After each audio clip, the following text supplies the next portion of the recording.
Eu convido os amados irmãos da igreja para a leitura da Bíblia, da Palavra de Deus, no livro de Salmos. Vamos ler o Salmo 19. Salmo 19. Vamos ler todo o Salmo.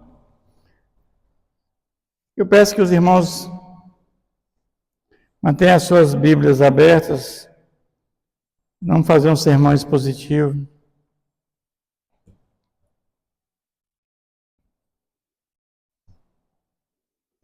Salmo 19. Amém, irmãos? Os céus proclamam a glória de Deus, e o firmamento anuncia as obras das suas mãos. Um dia discursa a outro dia, e uma noite revela conhecimento a outra noite. Não há linguagem, nem há palavras, e deles não se ouve nenhum som. No entanto, por toda a terra se faz ouvir a sua voz, e as suas palavras até o confim do mundo.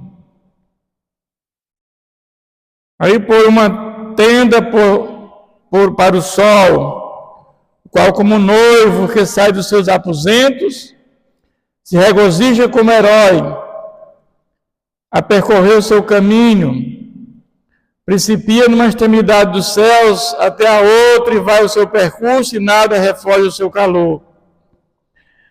A lei do Senhor é perfeita e restaura a alma. O testemunho do Senhor é fiel e dá sabedoria aos simples.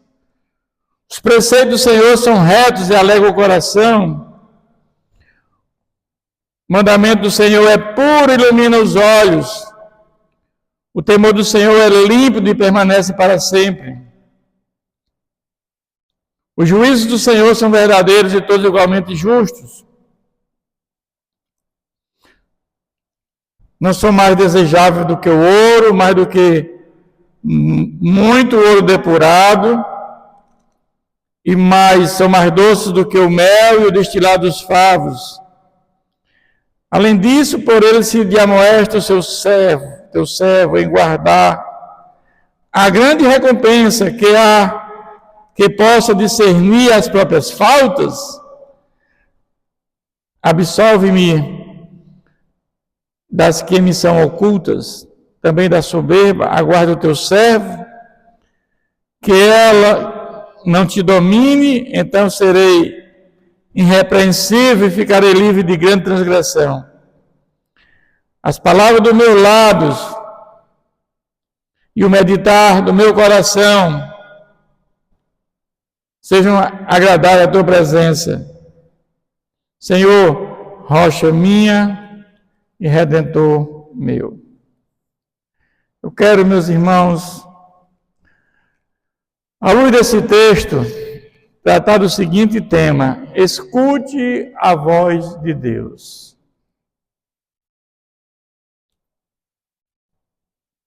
Vamos pedir a Deus, mais uma vez, que nos ilumine na compreensão desse texto, Pai. Pai querido, Senhor nosso Deus, que Teu Santo Espírito venha nos instruir, venha nos usar como instrumento Teu para este momento tão especial. Que a Tua voz, Pai, nós possamos escutar, para que possamos ter uma vida plena, abundante, como o Senhor nos garante. Fica conosco, nos abençoa para este momento. Oramos em nome de Jesus. Amém. Esse texto começa dizendo que os céus proclamam a glória de Deus e o firmamento anuncia as obras das suas mãos. Nós temos vivenciado pessoas que dizem que Deus não existe, porque você não pode ver Deus. Ninguém nunca viu Deus. Mas assim, tem coisas que, quando nós olhamos para o universo, para os céus, proclamam a glória de Deus. A grandiosidade do universo. 93 bilhões de anos-luz, onde a luz ela anda a 300 mil quilômetros por segundo. Isso é um número que não tem como a gente internalizar. Uma coisa grandiosa. Mas o universo é finito. Por quê? Porque de infinito é Deus. Deus é muito maior do que o que Ele criou. E quando nós olhamos para o universo, com várias Vias Lácteas, com várias galáxias, com uma Via Láctea e várias galáxias, dimensões enormes. O mundo do Sol é uma estrela. Tem planetas que têm mais de 9 luas. Estamos exatamente numa distância que pode haver vida do Sol, da Lua, uma inclinação para ter as 4 estações, tudo preparado para que houvesse existência humana. Quando você analisa os demais planetas, não tem a capacidade de ter vida, por mais que os cientistas busquem, né? As leis foram determinadas por Deus. Os homens descobrem as leis que Deus já determinou. Nada mais do que isso. A lei da gravidade.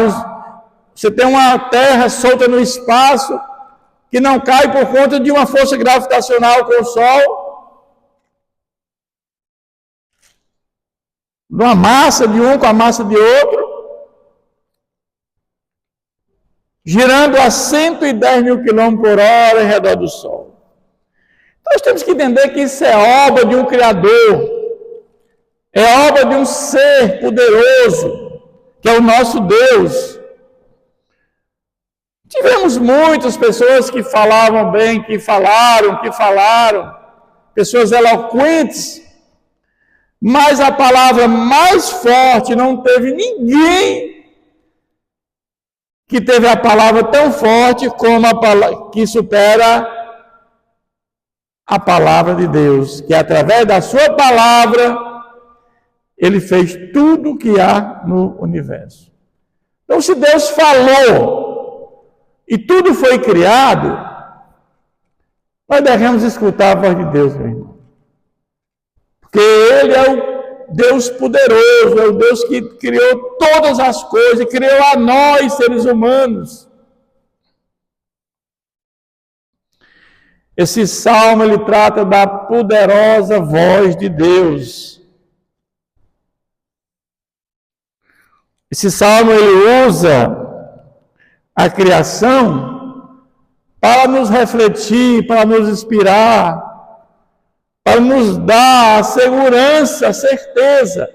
Mesmo aqueles que nunca ouviram falar de Deus, aqueles que estão dentro de uma caverna, dentro de uma mata, que nunca ouviram falar de nada, mas quando olha para o firmamento, não pode desconhecer que tem um ser grandioso que fez tudo isso. Né?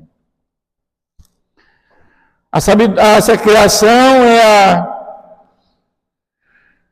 é para nós fonte de sabedoria. A palavra de Deus como fonte perfeita. E termina com a necessidade humana da redenção. Deus lá nos céus, Ele observa a humanidade, mas Ele não deixou nós sozinhos. Ele não nos criou e nos deixou aqui ao acaso. Aqueles que colocaram a fé em Jesus, aqueles que realmente entendem que há um Deus que criou todas as coisas, esse Deus poderoso, né? Ele nos dá o livramento aos seus servos. Mas eu quero dizer que os céus não são afetados pelo fracasso da humanidade, pelas rebeliões humanas, porque Deus está no controle de todas as coisas. Em determinado momento Deus age. Eu lembro lá quando o povo saindo do Egito, Deus, ali foi a maior manifestação do poder de Deus, te deu no deserto, uma teofania. Deus abre o mar vermelho, Deus passa 40 anos produzindo ali água da rocha para aquele povo, maná, codorniz, e o povo reclamando, murmurando de Deus. E ali, daqueles que saíram com mais de 21 anos, só ficaram 2, todos pereceram no deserto, todos morreram ali. Somente Josué e Caleb entraram na terra prometida.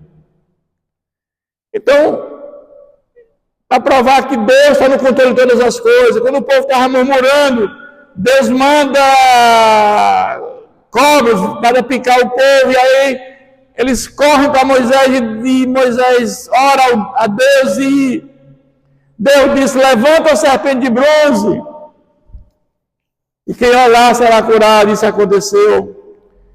E essa serpente foi destruída no governo de Ezequias, porque estava se tornando um local de idolatria. Mas eu quero dizer que tudo isso revela a manifestação do poder de Deus. O versículo 1 ele começa dizendo, voltando para o versículo 1, os céus proclamam a glória de Deus e o firmamento anuncia as obras das suas mãos.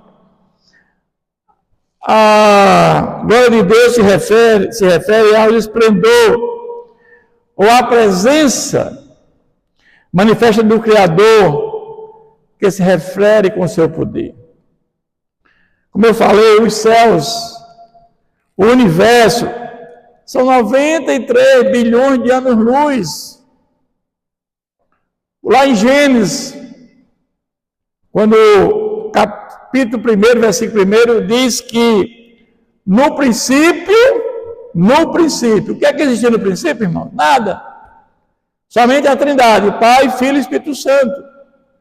Mas não tinha tempo, nem espaço, nem matéria.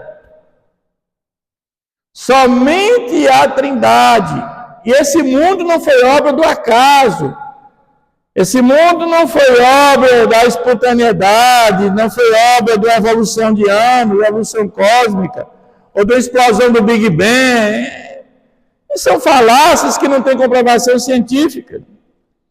Mas foi criado pelo poder da palavra de Deus. Haja luz.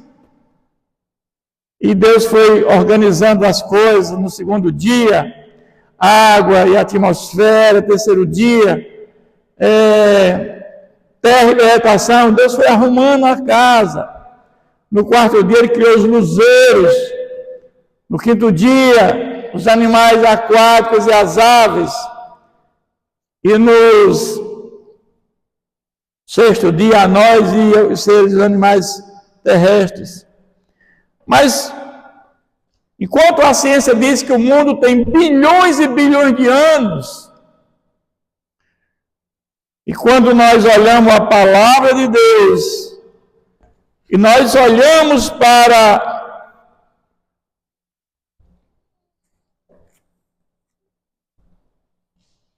os textos bíblicos que falam das idades, das genealogias, começando de Abraão, nós voltamos até Noé, vamos ver 6.200 e poucos anos.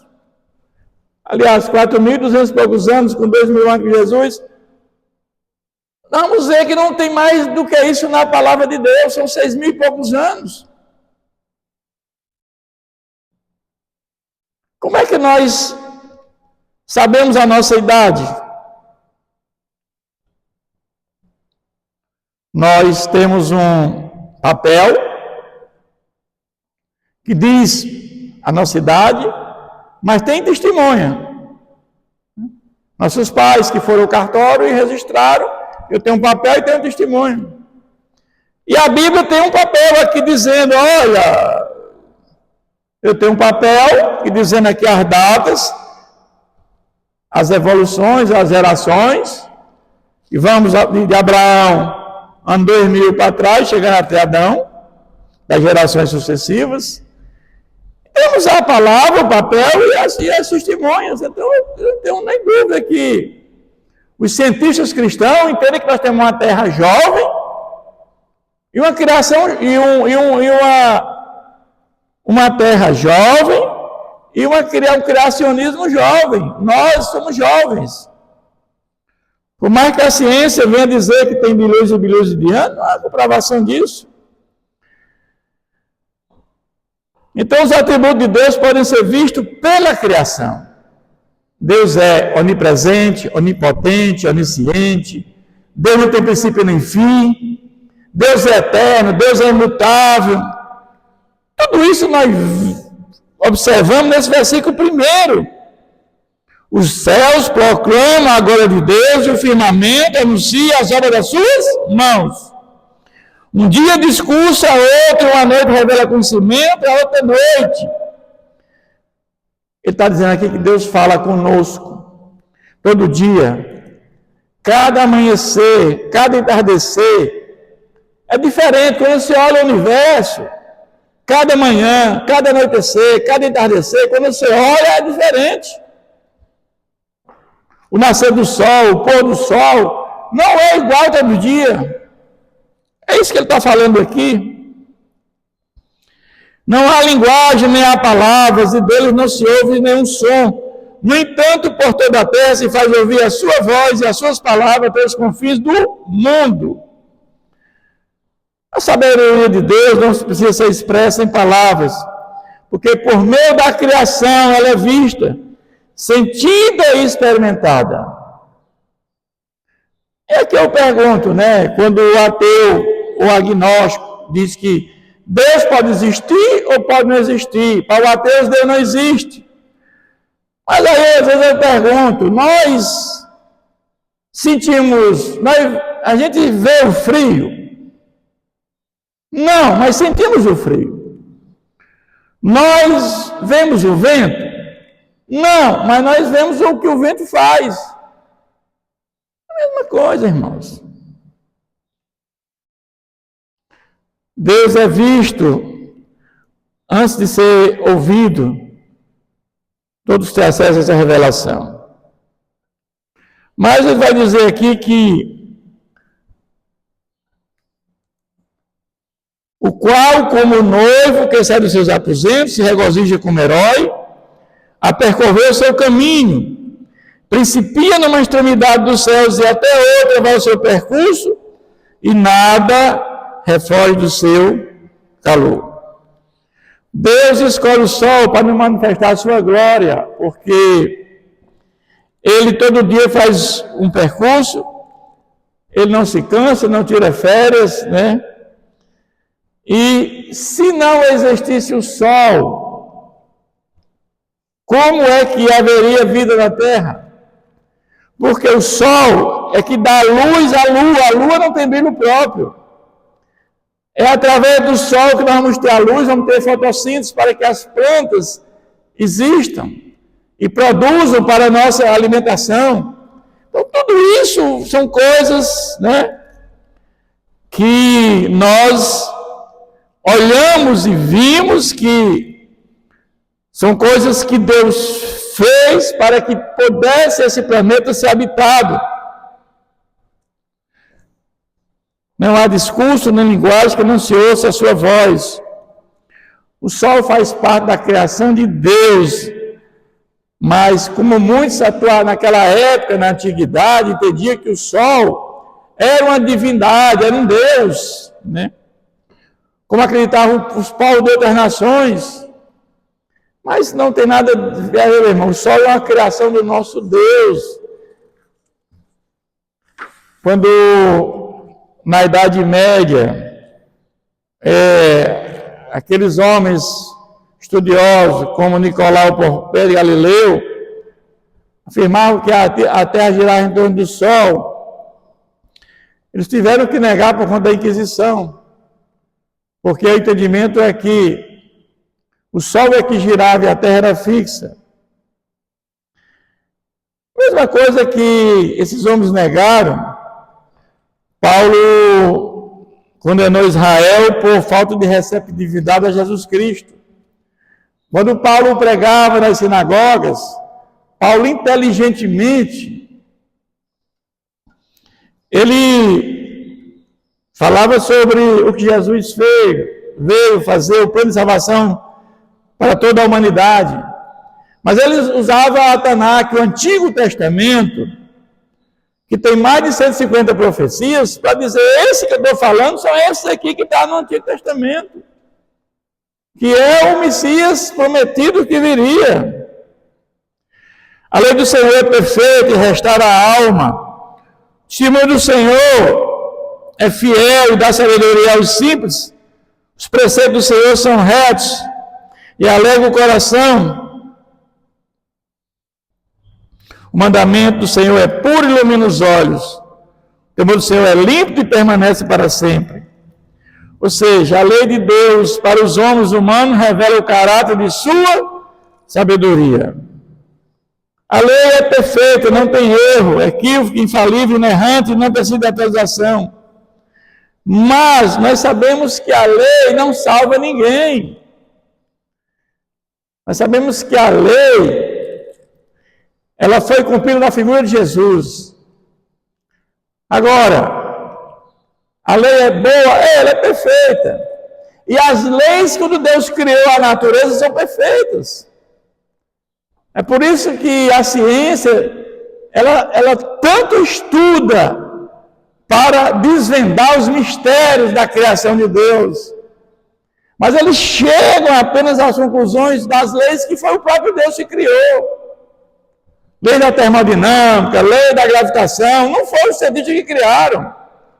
Eles apenas descobriram por que as coisas acontecem, porque Deus criou as leis. O que Deus fala, Ele cumpre, Ele é fiel. Todas as promessas serão cumpridas, não passará nenhum tio. A sabedoria, meus irmãos, é a arte de viver a vida sobre todas as áreas do domínio de Deus. E a sabedoria nós só conseguimos cultivando o temor ao Senhor, reconhecendo que Ele é nosso Criador e sem Ele nada podemos fazer. Ninguém tem sabedoria por estudar. A sabedoria vem do alto, vem de Deus. Nós conseguimos aqui conhecimento. Mas nós, quando temos esse temor ao Senhor, reconhecemos o poder de Deus manifestado, que sem Ele nada podemos fazer. Essa sabedoria que Deus nos dá para enfrentar as adversidades.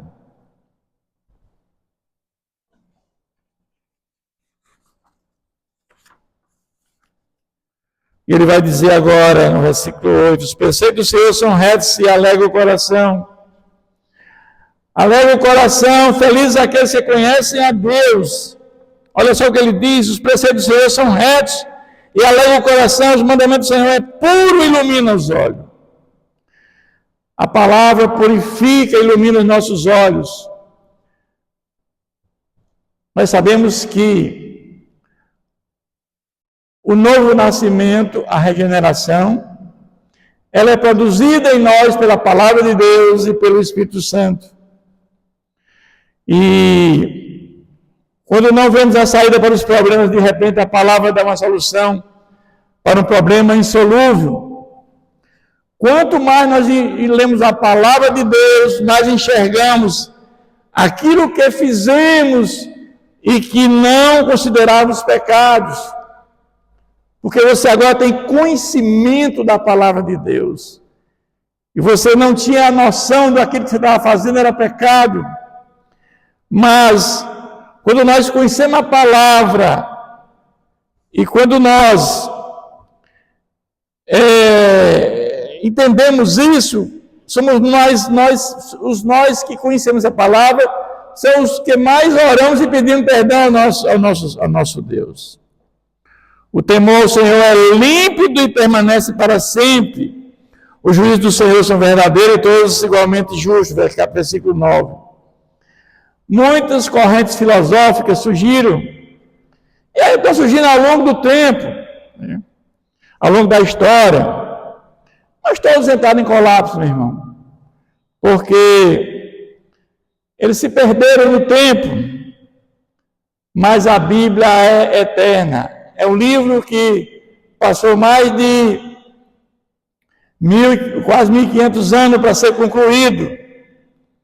E esse livro, ao longo de tantos anos, começando com cerâmica, papiro, pergaminho, até chegar à imprensa, e aqui está hoje nas nossas mãos. Isso é o poder de Deus, meu irmão. Você tem um livro desse depois de tantos anos nas nossas mãos. Então, só Deus mesmo para preservar esta palavra.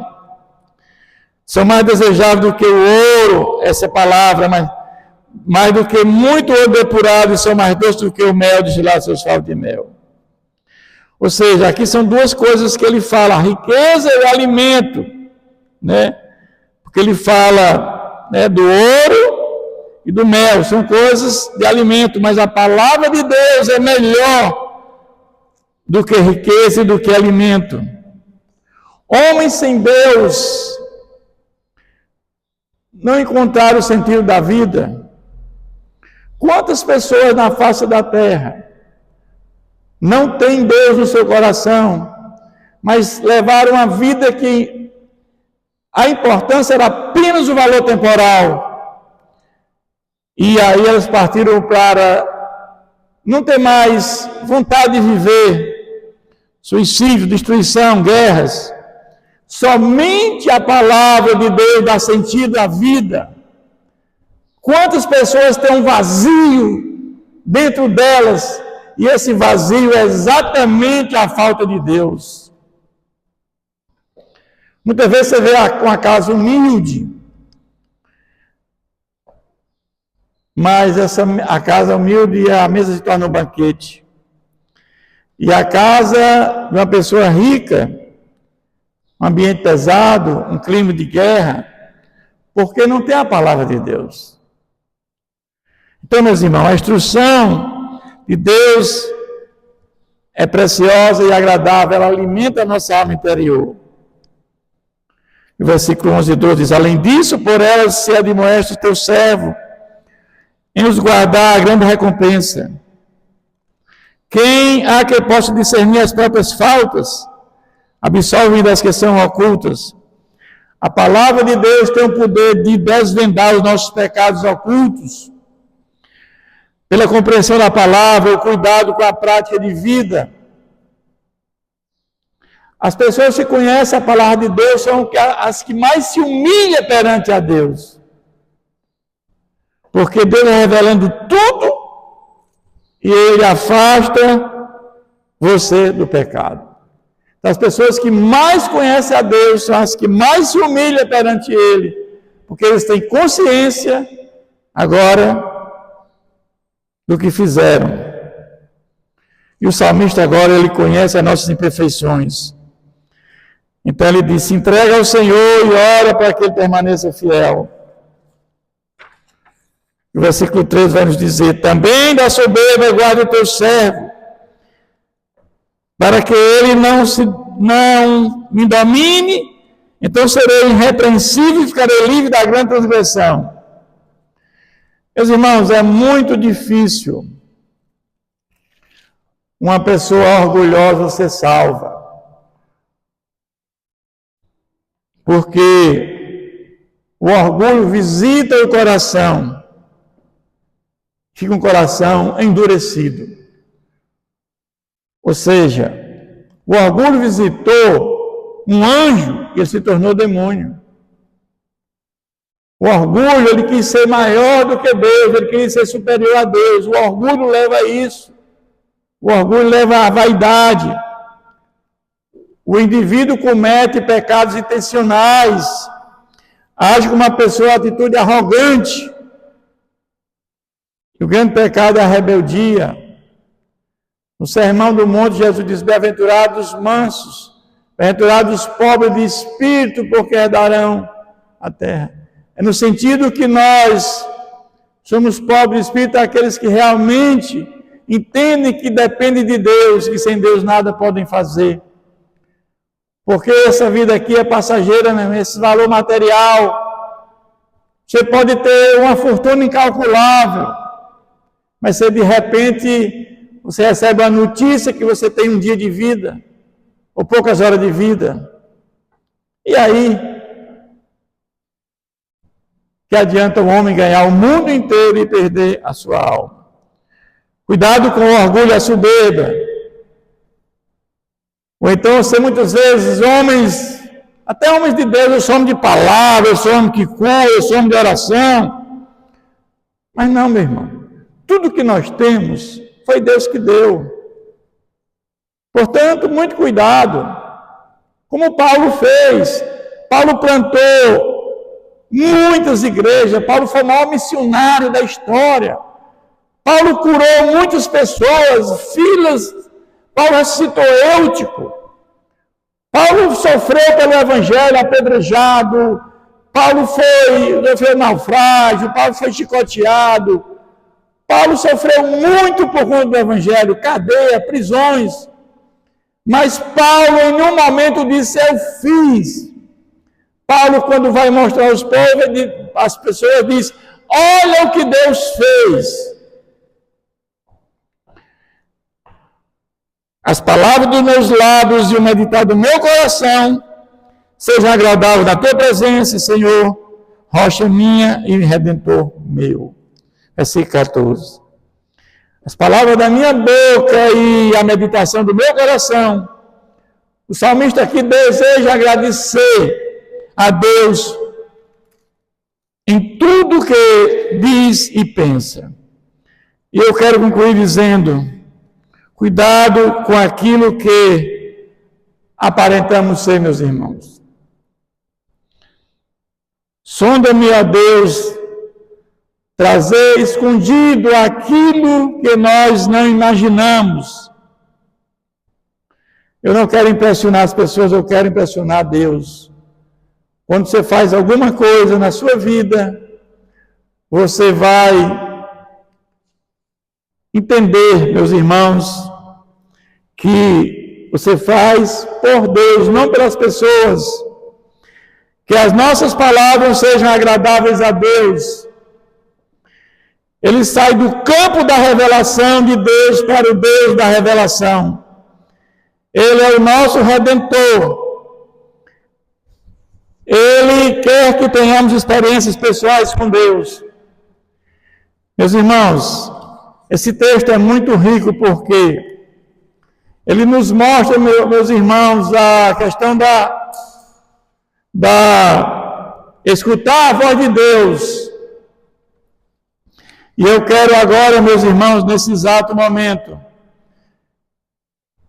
pedir a cada um, meus irmãos, que curvem suas cabeças, feche seus olhos.